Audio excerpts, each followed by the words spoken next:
Sure it's not. I mean, what's the point of having a plan? I tried to plan last week for a 45-minute episode and it ended up being over an hour. Yeah, no, that totally didn't go according to plan. My God. That's what we get for inviting Matt Dykes on an episode. Ugh, the king of not going according to plan, am I right?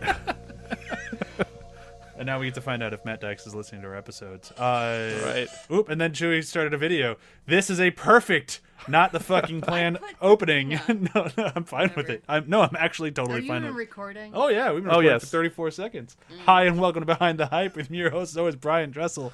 With me, as always, is Chewie Darso. Hi. And Jonathan Hardesty. Yep. These might be my favorite intros since we started this whole revamp because they're just, oh, look, more phone look noises. Who's shaming me. Even better. Oh, boy. Where was I? Something, cell phone, something. Welcome to After the Hype, or Behind the Hype. We're not even See? after the hype anymore. My God. Yeah. We're doing it. All two cylinders? Yep. We're doing great. Do we want to start over? No, not at all. No, Because this wasn't the fucking plan. So we should just get started This talking is about it. where we are in December. Yeah. Oh, my God. They've just gone off the rails. The rails are so far out of sight that we don't even know what they were anymore. Mm-hmm. We're just a train tumbling down a hill.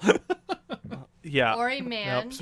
trying to kill a windmill. Yeah, or a man trying to kill a windmill, or a man trying to make a film from 1989 all the way to 2017 and getting something out of it. Yeah, you got something out of it.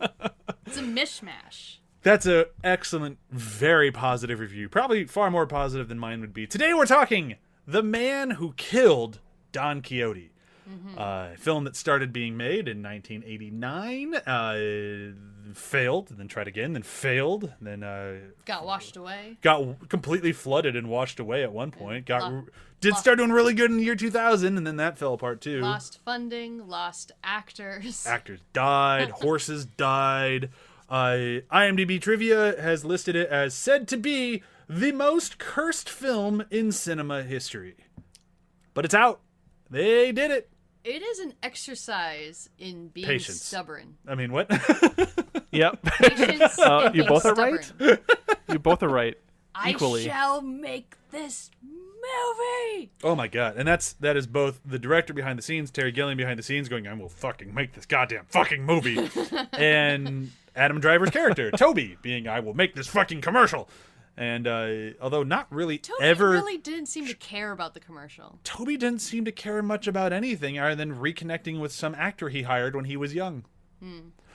I feel like, I know we've been kind of skipping over the short summaries this month, but this one might benefit a little bit from one. I could try to do it really quick unless this was your film. Unless you I can want do it. Try to do a little thing. All right, so this movie, it opens Oh, boy. with Don Quixote in a commercial for I don't know what. Did They never ever- explain what they're advertising. No, Just they they need don't. this account. I need this account. They need an account, but it has nothing to do with the current commercial, I don't think. But even But they don't so, really ever get into it. But even so, Toby, played by Adam Driver, is apparently the genius director, who they tell us multiple times is a genius.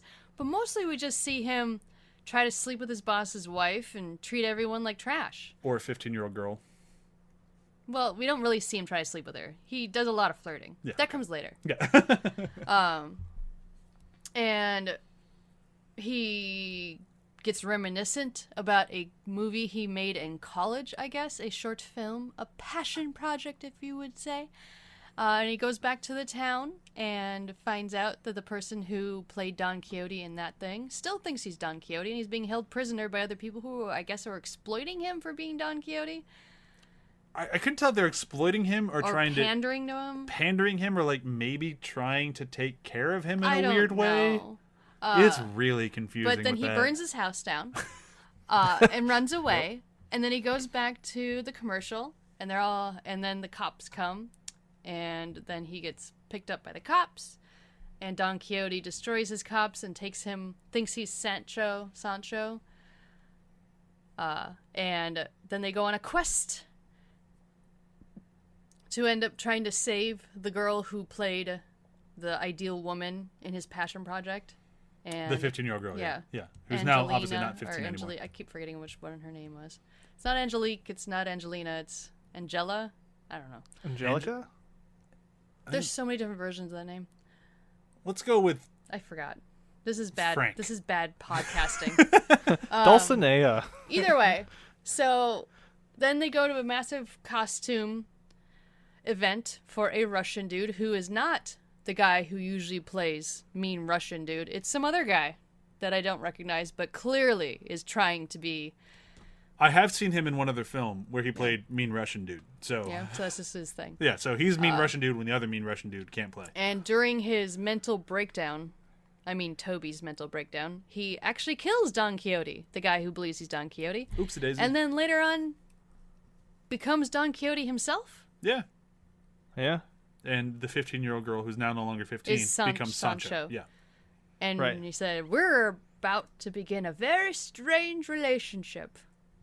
Yeah, I mean, I don't remember Don Quixote fucking Sancho, but he's going to fuck the shit out of Sancho now. Probably. Probably. Yeah, I mean, why not? Just Sancho, I don't remember your boobs. Yeah. Sancho, okay. you're very hot. So at one point in this film, and remember this because when it gets to quotes, this is going to come back around for me.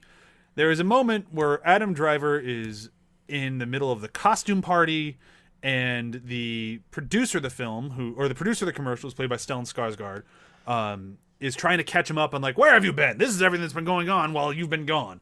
And he says the line, "Come on, keep up with the plot." No, Don Quixote says that. No, Skarsgård is like, It's keep up with Skarsgård. the plot. It's like, I don't even know the plot. What's No, the plot? Don Quixote says that on his horse at one point. Oh, the part I'm talking about is in the costume party when Stellan Skarsgård says it to him. So and they say it twice in the movie? I don't remember the first time at all. Maybe. I remember the part in the party because that's when Adam Driver goes, "There's a plot," and I'm like, this is the most meta moment in the whole movie. I thought maybe I'm remembering it wrong because I swear Don Quixote also said that. I mean, you could be right. I think we all kind of spaced at different points in this movie because it really. Yeah. I want to. It had to try a lot harder to hold my attention because it just fails left and right. Like when Chewie and I were on our way to pick up our son today, I was a little worried, and I was talking to her, and I'm like, I don't know what I'm going to say about this movie. Like, there's just so much in it, and none of it amounts to anything. So I don't really know what I can say. I guess if I had to break down my review, it'd be very like, all right, let me talk about what I liked. Jonathan Pryce was amazing in it. That's about it. Yeah. It's like, The costume design is very good. yeah, I mean, Jonathan Pryce wore the costume from the 2000s film. They didn't get a new one. Did he? Yeah, it's the same costume. Good thing Yeah. that him and John Hurt were the same size, I guess. Well, that was Jean Rochefort or Rochefort. In the 90s? I thought John Hurt was in the 90s. Oh, maybe you're right. But either way, he They wore. might have been both in the 90s. They could have been. All I know for sure is that Jonathan Pryce wore Jean. I cannot do his last name even close to properly in French. Rochefort. I'm sorry, I'm terrible at French. Rochefort. Yep, that's not it, but it's doing better than I am. Je suis désolé, mon français est terrible. I learned that before going to France. It was important. But yeah, so like there were some cool things in it with that, but otherwise it just kind of felt like somebody tried really hard with this, and that's it. Like it's almost. I don't want to say I felt pity for a movie because that feels weird, but that's kind of the best way to describe it. The whole time I'm watching it, I'm like, I don't think this is very good, but you're all trying so hard. What did you think, John? Yeah. I had a really hard time keeping focus. Like, and I feel bad because normally I can focus on movies. Just I'm pretty decent with that, but with this one, at every turn, I just was so distracted. The acting was great, but that covers like what the first maybe 10 seconds of any scene. Like, oh, he's gonna act really well, and then there's not enough like there wasn't weird enough stuff happening at certain times. Or like the weirdest thing was like the wine bags or the blood bags getting faces, and I was like, oh, I'm okay, cool. You're kind of doing like that, Brothers Grimm thing where you're going with the weird. Okay, this movie's gonna be weird. Oh no, we're just boring again. Okay, we're back That's supposed to be wine. Wine or blood? I don't know. I wasn't paying attention no because it was just idea. like because in the vision it was blood at first, or like the weird like time hoppy thing, like when they were in his psyche. Like Which also nothing doesn't. Nothing But in the whenever movie was- sometimes we go into his psyche just to find out that no, we're not in his psyche. We're at a costume party. Yeah, and He's supposed to be going crazy throughout the whole movie, I guess. Yeah, I kind of got that.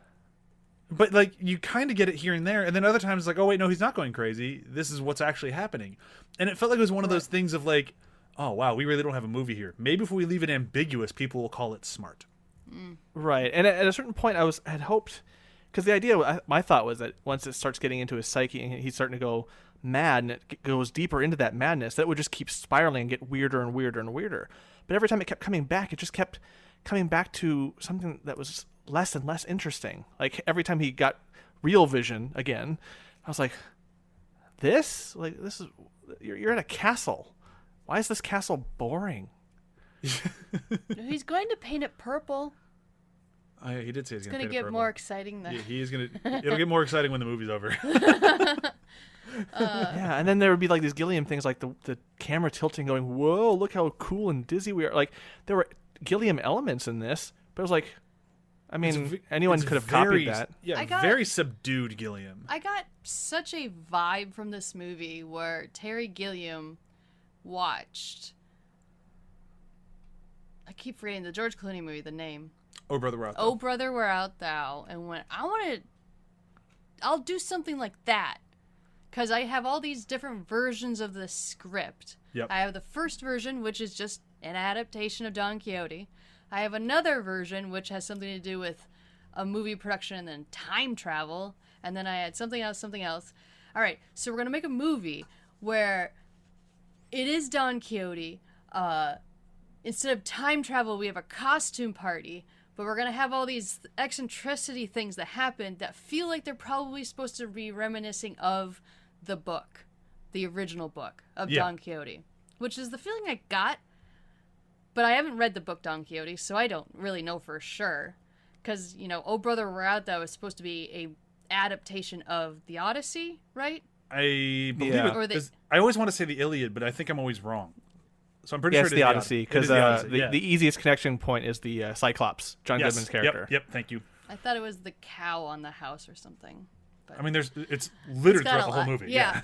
But, Yeah, yeah. it's done really well in Oh Brother, Where Art Thou? And it felt very muddled in this movie. Well, you're also comparing one of the best films of a director's career to definitely not one of the best films of a director's Well, career. yeah. But I think that's what he was trying for, but I don't know for sure, because he was trying so many different things with this movie for so many years, and how exactly after almost 30 years do you actually make, at that point, how do you actually make a thing that you are proud of, and almost, you'd have to say, because you've been stopped so many times. It's either you're going to get something underwhelming, or you're going to get the greatest thing you've ever created. Yeah. And he ended up with underwhelming, I'd say. Yeah, which is really unfortunate, because my only other comparison to somebody who tried to make a movie for this long, off the top of my head, I'm sure there's thousands of them out there. I'm sure some of our favorite movies could have been this exact situation that just worked out correctly. But the one I always remember is Gangs of New York. I'm obviously, I'm not sure how much I've mentioned the show before, but I'm a very, very big Scorsese fan / apologist. Like, I can sit for hours and tell you why The Irishman was actually a good movie. I made fun of it recently at work. I mean, everyone makes fun of it. Anybody who watches it makes fun of it. Like, they make fun of the fact that they had to come up with some bullshit line. Like, I get it. People make fun of it. I think it's a great movie. So much so that I'm going to leave that in. That's how much I like it. Mm-hmm. But with Gangs in New York, I think it was after Goodfellas, I want to say, or one of his really big ones. He did an interview right afterwards.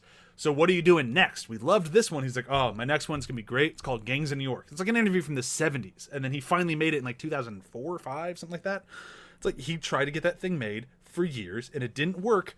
And he waited till he can make the film he wanted to make.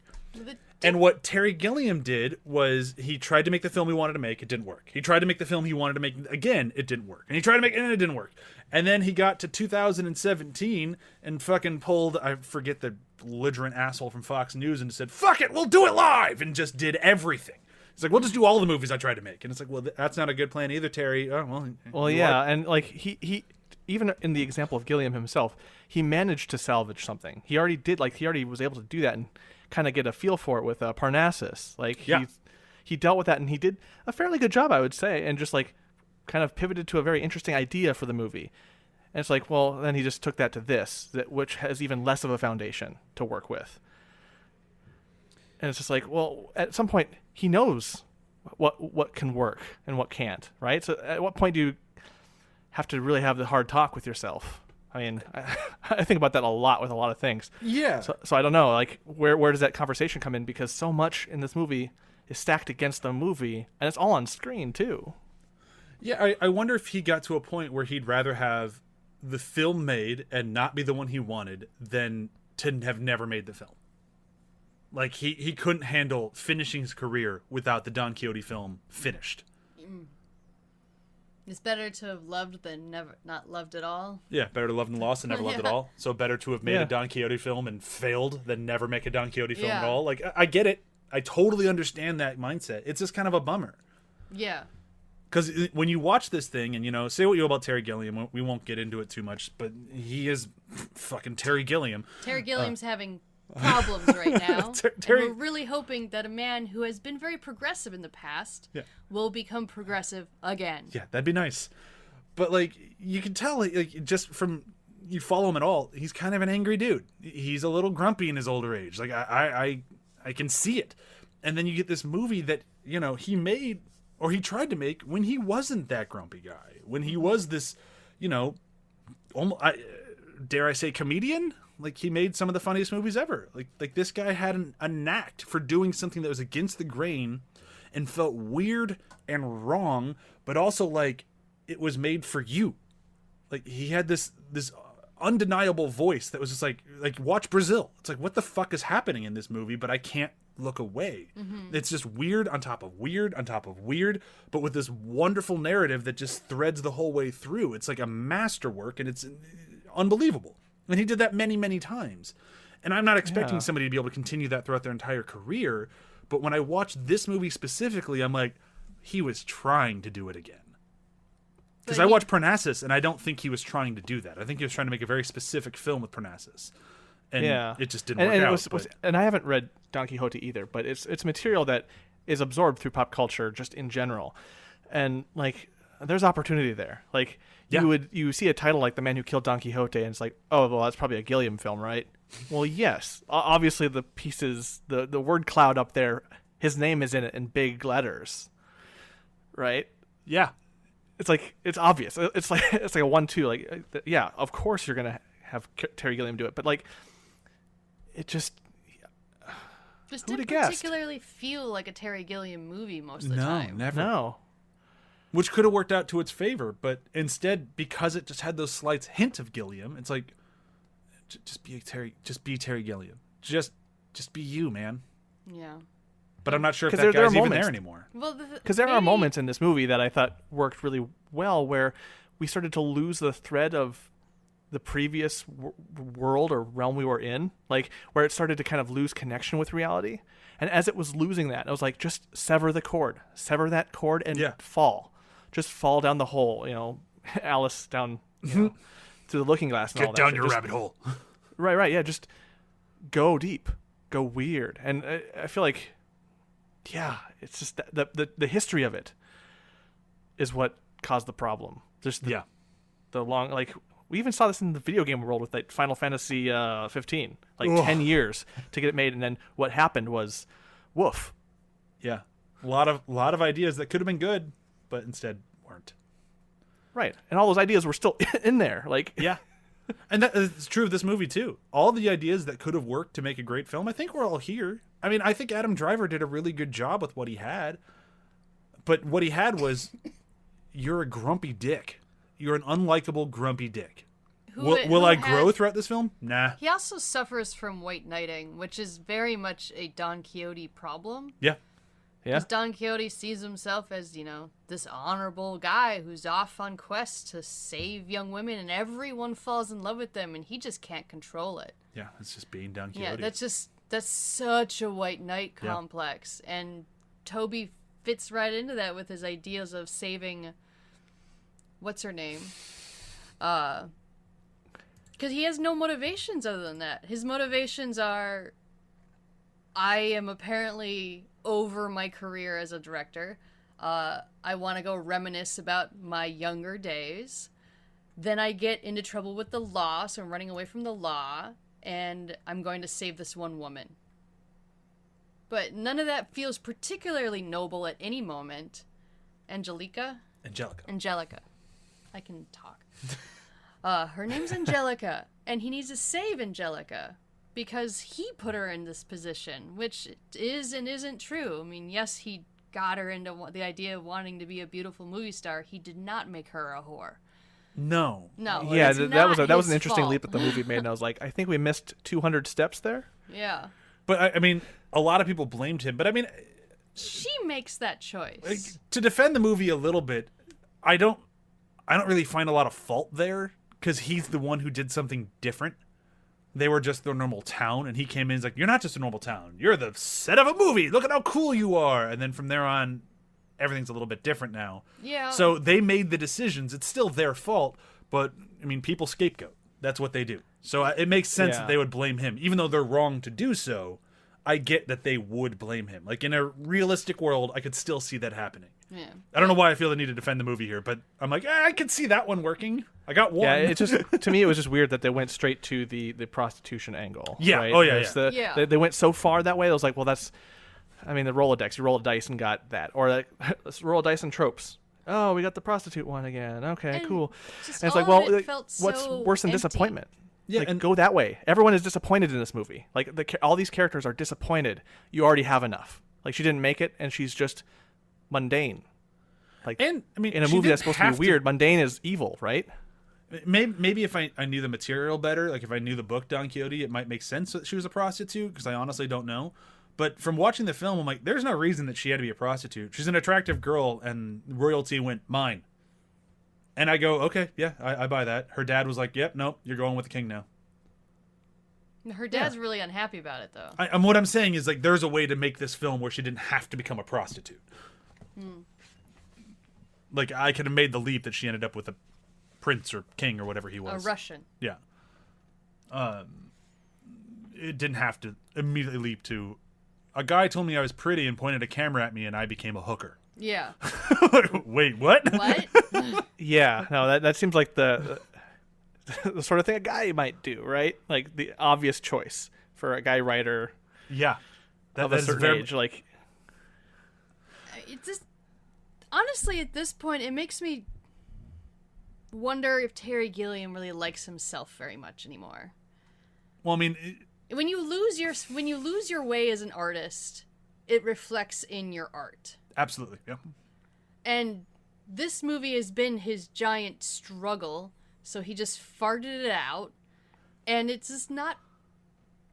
It seems like he himself has put himself into these characters, where you have just the angry, genius artist, Yeah. which people have called him. Oh, yeah. They've called him angry, they've called him a genius, he's gotten all of that. I think I've said both of those in this episode. Yeah. yes, you have. Yeah. And he's very much over Hollywood and mad at Hollywood and mad at the system, which comes out in Toby as well. Oh, yeah. And how he just wants to make his art or save the woman or whatnot, but he can't do that because he's going nuts. And like, I don't know. Yeah. Maybe I mean, I'm reflecting too much, but I'm just getting the feeling that Terry Gilliam doesn't like himself very much right now. I could, Yeah. based on what we saw in the movie, I 100% see where you're coming from. Oh yeah, I agree 100%, and it's interesting watching that with that in mind because it's yeah, it makes it tough to interface with as Yeah. because it's almost too real, but like it's almost him. Like the movie is all him in a way, but then we're saying like it's not him. So it's created this weird conversational problem between us and the movie, where are we just taking down the notes as he's ranting and raving at us? Like, I almost feel like this movie could have been better made if they just kept whatever script they ended up using for it, just keep the script, change the character from Toby to Terry, and hire a different director. Yeah. Like, Terry Gilliam's just too close. Like, just make it about Terry Gilliam trying to make this movie, and I think it would have been better off. Make it really meta. Yeah. I mean, it already is meta. At one point, like, as I called out, they fully acknowledge that there's barely even a plot. Yeah. And I feel like Don Quixote in this movie represents all the joy and love that Terry used to have for filmmaking. Yeah. Because, I mean, Don Quixote is a fun character. He's very positive. Very positive. He's ridiculous in pretty much every scene. Yeah. Um, And he's up for any challenge. everything. Yeah. Like, his fucking Sancho is arrested. He just takes on the cop car. He starts whacking it with a spear. Yeah. Like, oh, man. And Sancho is just pissy. Yeah. Sancho's just a grumpy dick. Yeah. That's the way to... He's never gung-ho for anything. No, but, like, I almost wish Terry Gilliam could have made the movie he originally wanted to make of just fucking Don Quixote. Just make the Don Quixote movie and just have it star Jonathan Pryce. It would have been great. Because Jonathan Pryce was so good in this. He really was. Yeah, But- no, every time he was off screen, I had to ask the movie why. Yeah, it's like, you know why we're here, right? It's not for Adam Driver. And, you know, just a brief aside, are we going to bring up the fact that we did 4 movies for This Wasn't the Fucking Plan, and 2 of them starred Adam Driver? That wasn't the fucking plan. And how this is just another movie about a tortured male psyche. Man. And yeah. how it's universal Talk about for next week's everybody. movie too. Oh, shit. I was going to say, we're kind of 3 for 3 this month on tortured male psyches. Yeah. I hope the writer really of that picked one them. Wait. listens What's to next us. month again? Or what's next week again? Emperor's New Groove. Oh, for fuck's sake. A tortured male psyche. It truly is universal. It is universal. We can get Don Quixote. We can get a llama. We can get Star Wars. I think we need to go back to that episode. We need to revisit and stop being so mean to that review, because clearly they were right. I will never apologize for being mean to Rise of Skywalker. No. I meant to the review that said the Torture of Psyche was a universal story. Yeah. We should Oh, always yeah. be mean to Rise of Skywalker. Yeah. Fuck Rise of Skywalker. I'm trying to think of what else we can say. Like, we've been talking for just about half an hour, and this was kind of my fear. I didn't really have a ton to say about it, because I don't think there's much of a story, which they're very self-aware of. The acting is great, but I don't think there's a lot to chew on, because there isn't a lot of nuance to it. It's just Adam Driver's the grumpy dick director. Jonathan Pryce is zany Don Quixote. That's about it. Stellan Skarsgård plays an asshole, but that's kind of what Stellan Skarsgård does. He either plays a drunk or an asshole, or a drunken asshole. Sometimes he plays nice guys, like in Thor. Drunk. He's not drunk the whole time. No, but he does get drunk a lot. He's not an asshole. He's not an asshole. I said a drunk or an asshole or a drunken asshole. Yeah. Covers all of it. But yeah, no, there's Sometimes just, his mind gets taken over by Loki. So. Well, then he's an asshole. Yeah. But I think to your point though, what makes the fact that we're coming up short is that the movie is 2 hours and 12 minutes long, I think it was, when I looked at the runtime Yeah. on the streaming service, and it was like 2 hours? 2 hours of this? Like, this was... It's 2 hours of Toby going, I don't wanna. Yeah. I don't want to do it. I'm Adam Driver. I don't want to do it. It's of Adam Driver's very distinct. I don't wanna. Like, he does it very well. Like, he. But Yeah. though, I love the moment when Don Quixote's about to joust Angelica's dad. And Adam Driver's like, well, what about me? And Don Quixote just turns around and goes, me? He starts whacking with the spear. Every time he whacks somebody with a spear, I'm laughing. Like, Yeah. No, those scenes were great. And I really sat up during those Yeah. scenes and leaned forward and any other type of movie watching verb you could think of.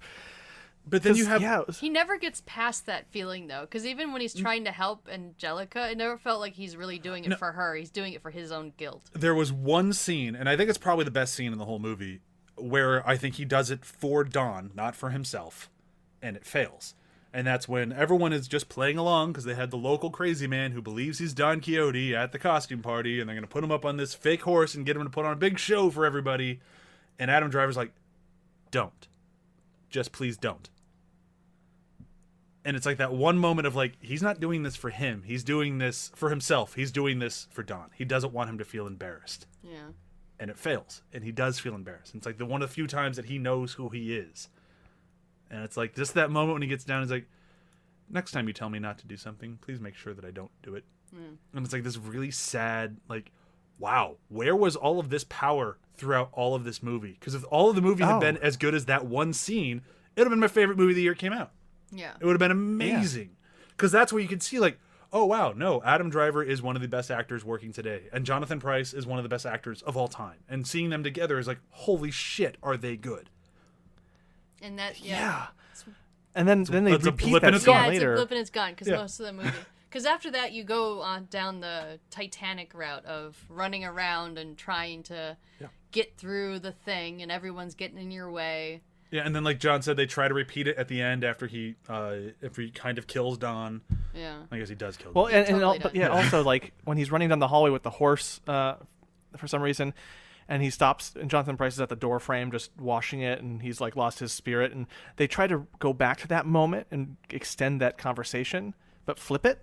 Yeah. And it doesn't work at all. It doesn't work. It just Nope. negative works. It's the opposite of working. Yeah, they had it. They had it for a moment. It was in their hands, and then they lost it. Because doesn't he insult Dawn again? Like, you're Yeah. embarrassed. You're pathetic. You're pathetic. He's like, "You're Yeah, it pathetic." goes- And it's like that's not all that's not the how you growth felt when he you had tried to is help gone. him. Yeah.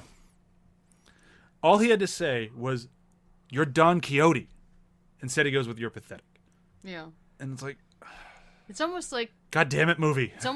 Terry Gilliam, grumpy new Terry Gilliam, is saying that to old Terry Gilliam because he failed. Yeah, could be. See, now I'm thinking that they should have done a Malkovich thing with it, where it was just Terry Gilliam in all the roles. No, I'm going back to my Gilliam, original Gilliam, plan. Gilliam. Keep the movie as is. Change the main character to Terry. Get a different director. Yeah. This movie works. Seriously, with a grumpy, I'm over it, no one appreciates my vision, Terry Gilliam would say that to old Terry Gilliam right now. Oh yeah. Yeah. And it's just so sad to be seeing this in this movie after I genuinely have always enjoyed Terry Gilliam. It isn't the last couple years where it's just like, Terry, no. What are you doing? No, because you go back to like just fuck. What was you showed it to me? I hadn't even seen it before you. With Robin Williams and Sarah Paulson and Yeah. we're good at The that. Adventures of Baron Munchausen. There it is. Oh yeah. Great movie. Very Terry Gilliam movie. And another movie where he had to fight to make it. Yeah, he won that fight though. He won that fight, but that fight also lost him a lot That's true. because it didn't do very well. It didn't make very much money. Yeah, I think that was one of the beginnings of his like frustrations with Hollywood. Yeah, and I think just based on what we're saying, like I'm starting to look at this movie kind of in a completely different light. Just that this is a movie where he's not only at war with Hollywood and but he's at war with himself and just his like frustration. And there's a lot of this that's wrapped up in this movie that it's a war movie almost, you know? Yeah, and it's just kind of like looking at it from this light of like, oh no, this is just Terry Gilliam, just makes the movie depressing. Like, and maybe everyone else got this. Maybe that's why it got the 15-minute standing ovation at Cannes. And I'm like, because if I'd been at Cannes and everyone stood up and started clapping for 15 minutes, I'd be like, I'm gonna go to the bathroom. You fuckers will be done by then, right? Like, why are we clapping for this? This is the bathroom break, right? Yeah, will you guys sit down and stop clapping? That thing was a mess. Like, I'm just looking at his list of movies right now, and Yeah, I I just- love most of them. Yeah, I pulled up his list, and it's just, I can go from like Holy Grail, Jabberwocky, Time Bandits, Brazil, Baron Munchausen, Fisher King, 12 Monkeys, Fear and Loathing. Tideland was weird. Tideland was weird. I wasn't a big fan of Brothers Grimm, Brothers Grimm, he made that for money. clearly. Parnassus, Yeah, I and that thought was good, interesting. but Parnassus was, I think, the last time that I actually felt like Terry Gilliam was making a Terry Gilliam movie. We never saw Zero Theorem. Everyone told me not to. I'm like, I wanted to see it, but everyone told me not to. Like, if you're a Terry Gilliam fan, don't see it. I'm like, all right, well, I guess I won't. Kind of bummed out about it. I kind of feel like we should watch it to see. Yeah, give it a shot. I mean, I love Yeah. Christoph Waltz. I mean, why not? But like, there's little things in this movie that I think are kind of cool. Like, this is the first film he ever shot digitally. That thing is probably kind of how they got it made, was cut budget on film.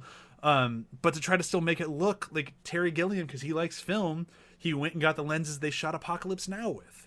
So he had fixed those lenses on his digital camera, and it gave it this weird sort of look, especially when they had to use the more fisheye anamorphic lens. I'm like, what is going on here? This looks really strange. It had a great effect too when when Adam Driver's in the church and the camera goes up in fisheyes and you hear the laughter, the childlike laughter and the footsteps. I was like, I got goose flesh during that scene just because the combination of lens and tilt. It was like really like cool perfect just Gilliam. filmmaking on display. Like, I love seeing that sort of stuff. But again, few and far between. Yeah. But like, even like the fisheye lens would still kind of pull me out because it was such a fisheye. And I get it, they're using practical locations, very, very small locations, and that fisheye lets them get the whole room as opposed to just a very little bit. But it still looked like a fisheye. Yeah. Honestly, no doubt ruined fisheye for me. Watching that one music video, the Great music video. Spiderwebs, was it? I couldn't tell you the name of any of their But songs. when she's singing into the fisheye, that's all I think about whenever I see fisheyes now. Yeah, a lot of Well, bands there's did the- that for the a while. popular one, Blink-182 Hey did it Baby. too, and Green Day did it. A lot of people did it. Yeah. I think they still do it. There's probably a fisheye in WAP somewhere.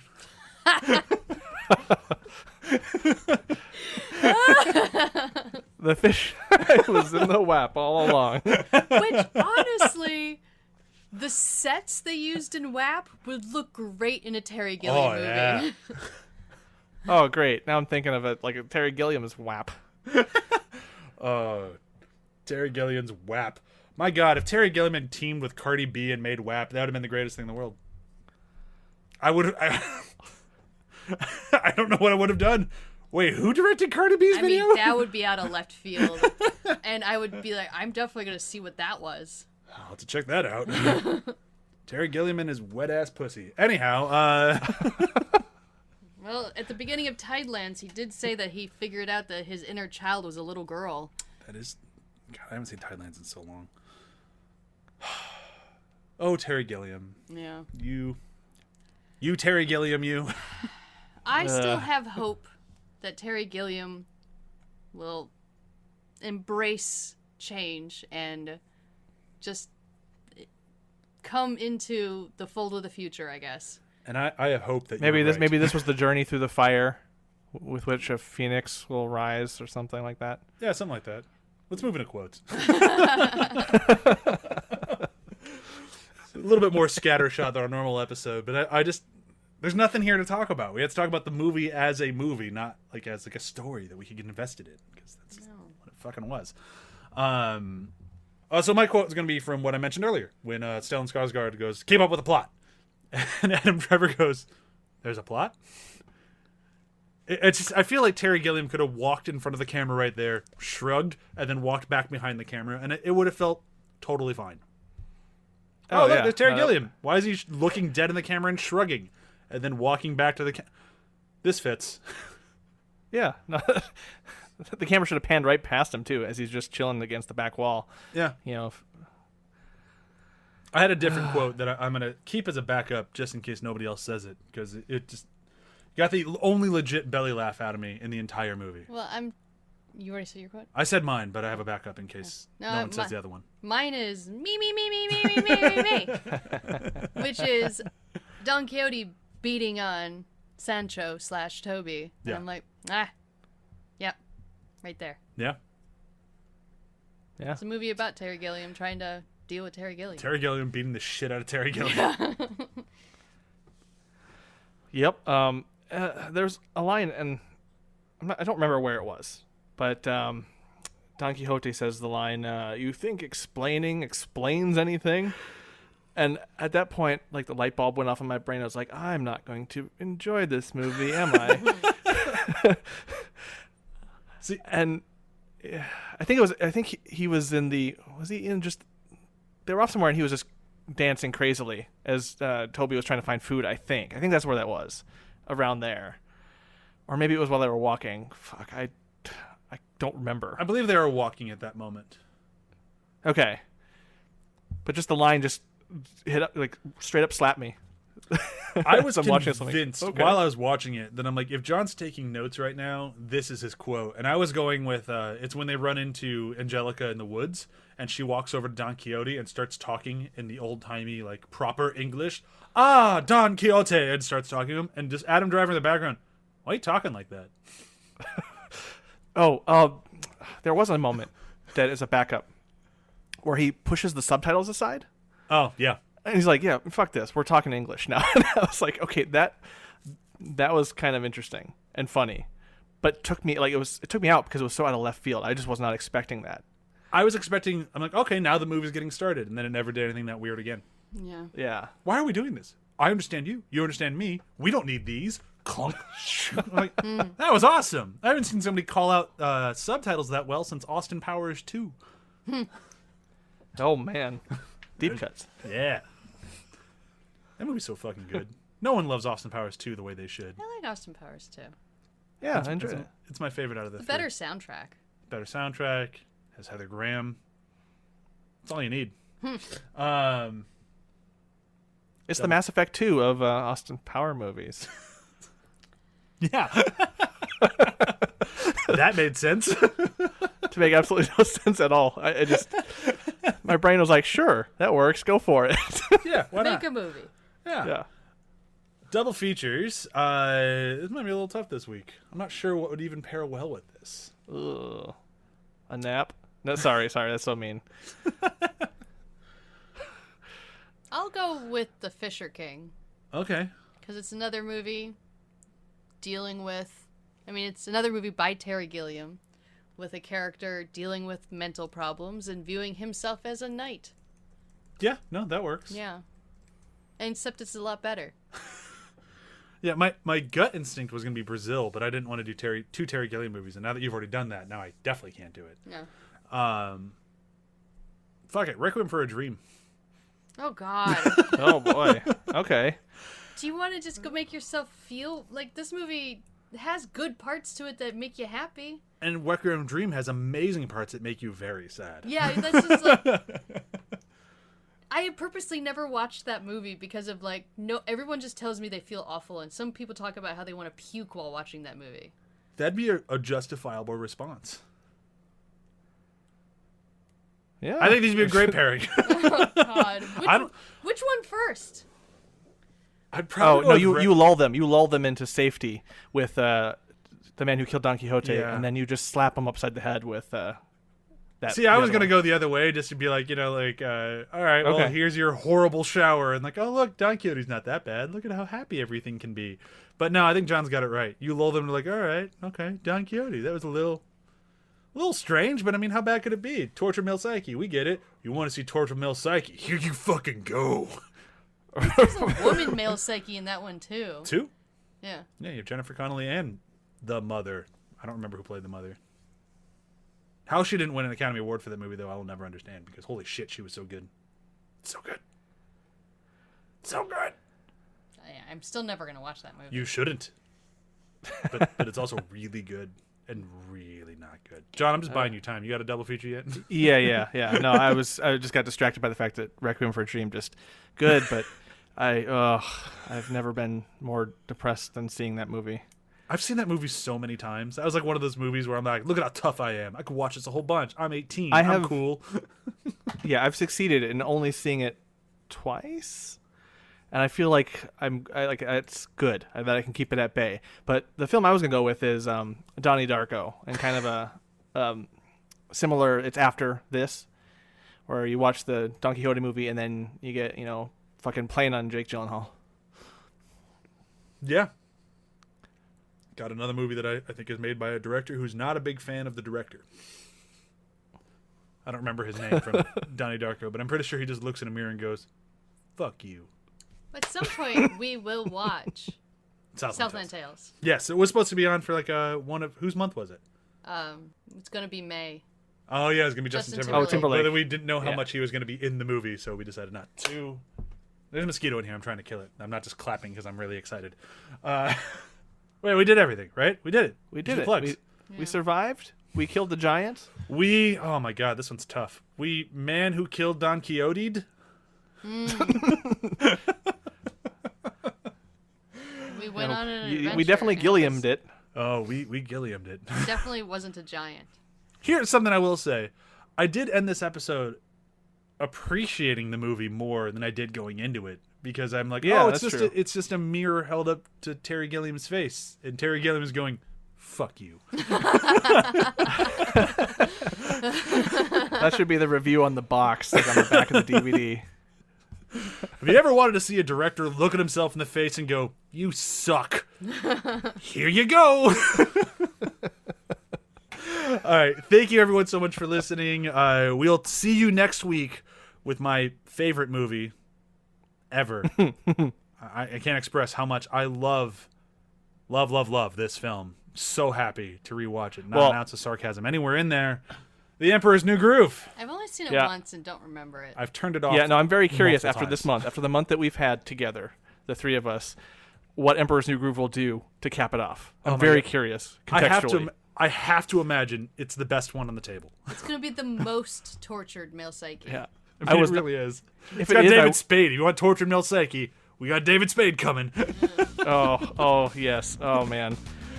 Oh, Okay. man. I was not expecting that to be this month to end on that and possibly be the better movie. I seriously wasn't. It wasn't the plan. That's not the plan. Okay, thank you everyone plan. again for listening. We will see you next week. Bye. Bye. Bye.